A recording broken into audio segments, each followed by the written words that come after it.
አንድ ቀን ምሽት ማልኮም አስትሌ የተባለ አባት አንድ አስደንጋጭ የስልክ ጥሪ ደረሰው። የ18 ዓመት ሴት ልጁ መኪና በከተማ የባህር ዳርቻ አቅራቢያ በሚገኝ የመኪና ማቆሚያ ቦታ ላይ በሩ ተከፍቶ ተገኝቷል። አባትየው ልጁ አደጋ ላይ መሆኗን ተረድቶ በእጅ ባትሪ በባህር ዳርቻው ጨለማ ማዕበል ላይ ሲፈልጋት የትም ልትገኝ አልቻለችም። እቺ ሴት ሎረን አስትሌ ትባላለች። የተወለደችውም እንደ አውሮፓውያን አቆጣጠር አፕሪል 1 ቀን 1993 በቦስተን ከተማ ከእናቷ ማርያም እና ከአባቷ ማልኮም አስትሌ ነበር። ሁለቱም ወላጆቿ መምህራን ስለነበሩ ሎረንን የታማኝነትና የደግነትን አስፈላጊነት እያስተማሩ አሳደጓት። በ2006 ወላጆቿ ቢፋቱ ለልጃቸው ያላቸውን ፍቅር ግን በአንድ ላይ ቀጠሉ። ሎረን በዌይላንድ ሃይስኩል በትምህርቷ ብቻ ሳይሆን በትምህርት ቤት ውስጥ ባላት ንቁ ተሳትፎ በተማሪዎች ዘንድ ትታወቃለች። በሙዚቃ ቡድን ውስጥም ትዘምር ነበር።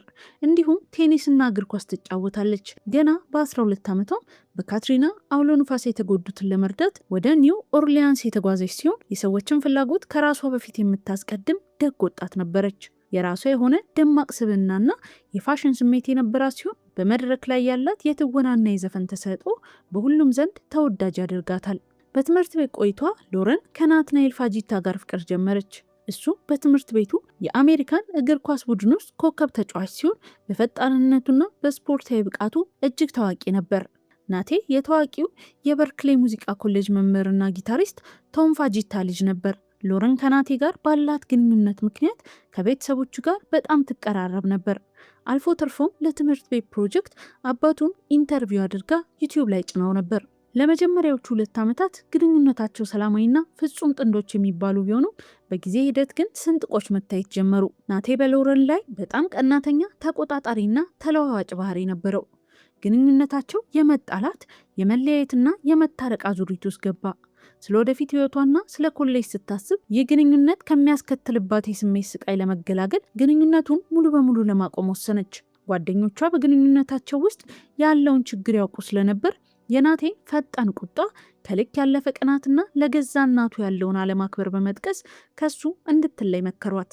በመጨረሻም እንደ አውሮፓውያን አቆጣጠር በኤፕሪል 2011 በልደቷ ቀን ተለያየች። በትምህርት ቤቱ የመጨረሻ ዓመት በሰሜን ካሮላይና ለሚገኘው ኢሎን ዩኒቨርሲቲ ለመግባት ስታመለክት ናቴ ደግሞ በኮኔቲከት የሚገኘውን ትሪኒቲ ኮሌጅ መረጠ።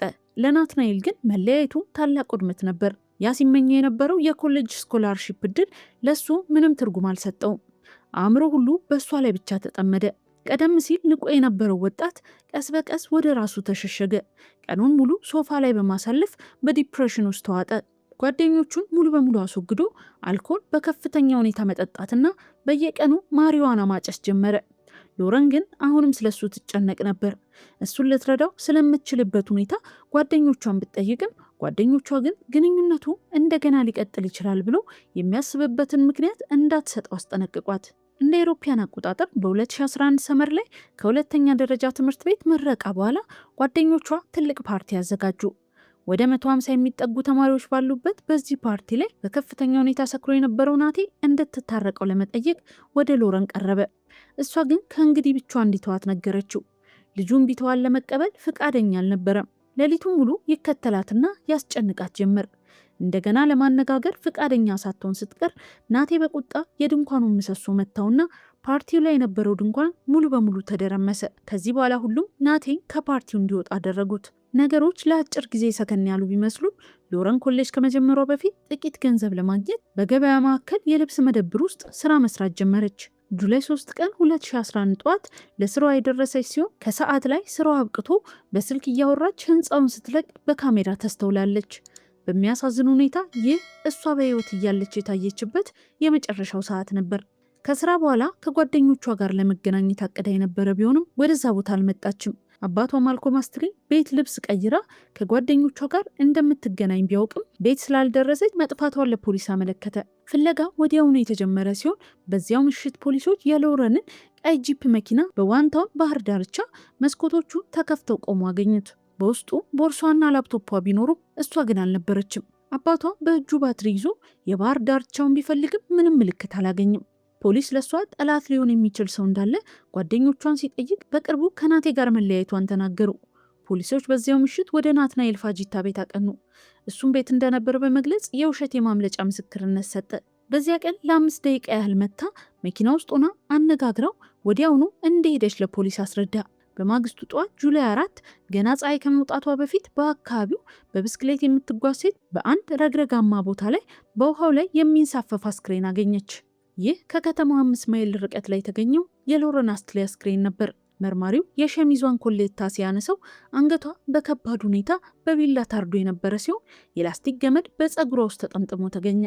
በምርመራ ወቅት ልጅቷ ፍቅረኛዋ ቤት ስትደርስ እዚህ ነኝ የሚል የመጨረሻ ጽሑፍ መልእክት እንደላከችለት ታወቀ። ፖሊሶች የናቴን ቤትና ጋራዥ ለመፈተሽ ፍቃድ አግኝተው ሲገቡ አስደንጋጩን ማስረጃ አገኙ። በሉሚኖል በተደረገ ፍተሻ በጋራዡ ወለል፣ በኩሽናና በባኞ ቤት የዕቃ ማጠቢያ ገንዳዎች ውስጥ በርካታ የደም ምልክቶች ተገኙ። በቤቱ ሰገነት ውስጥ ደግሞ በደም የተበከሉ ልብሶች እንዲሁም አስክሬኑ ከተጣለበት ቦታ የተወሰደ ረግረግ ጭቃ ያለባቸው የስፖርት ጫማዎች ተደብቀው ተገኙ። ናቴ ወዲያውኑ በቁጥጥር ስር ዋለ። በ2013 በተደረገው የፍርድ ቤት ክርክር የልጁ ጠበቆች ግድያውን አልካዱ። ነገር ግን ናቴ ሎረንን የገደለው በእግር ኳስ ጨዋታ ወቅት ደጋግሞ በጭንቅላቱ ላይ በደረሰበት መደብደብና በማሪዋና ምክንያት በመጣ ድንገተኛ የአእምሮ እብደት ነው የሚል መከላከያ ቀረቡ። ሆኖም አቃቤ ሕጉ ሎረንን በስልክ አታሎ ወላጆቹ በሌሉበት ቤቱ እንዳመጣት ከገደላት በኋላ መኪናዋን ባህር ዳርቻ ጥሎ እንዳልጠፋች ለማስመሰል መሞከሩ እንዲሁም ማስረጃዎችን በጥንቃቄ ማጽዳቱ ጥፋቱን እንደሚያውቅ ያሳያል በማለት በጥንቃቄ የታቀደ ወንጀል መሆኑን አስረዳ። ዳኞች ለ7 ሰዓታት ከተወያዩ በኋላ ማርች 7 ቀን 2013 ናትናኤል ፋጂታ በአንደኛ ደረጃ ግድያ ጥፋተኛ መሆኑን አረጋገጡ። ፍርድ ቤቱ ያለምንም የይቅርታ መብት የዕድሜ ልክ እስራት ፈረደበት። ዛሬ ናቴ የቀረውን ሕይወቱን በወህኒ ቤት ያሳልፋል። የሎረን ወላጆች ግን ከዚህ ሐዘን በኋላ የወጣቶች የፍቅር ግንኙነት ላይ የሚፈጸሙ ጥቃቶችን ለመከላከል የሎረን አስትሊ መታሰቢያ ፈንድ አቋቁመው ዛሬም ብዙዎችን እያስተማሩ ይገኛሉ። ለዛሬ ያዘጋጀንላችሁ እውነተኛ የወንጀል ታሪክ ይህን ይመስል ነበር። ታሪኩን ከወደዳችሁት ላይክ ማድረጉንና አስተያየቶቻችሁን ኮመንት ላይ ማስቀመጥ አትርሱ።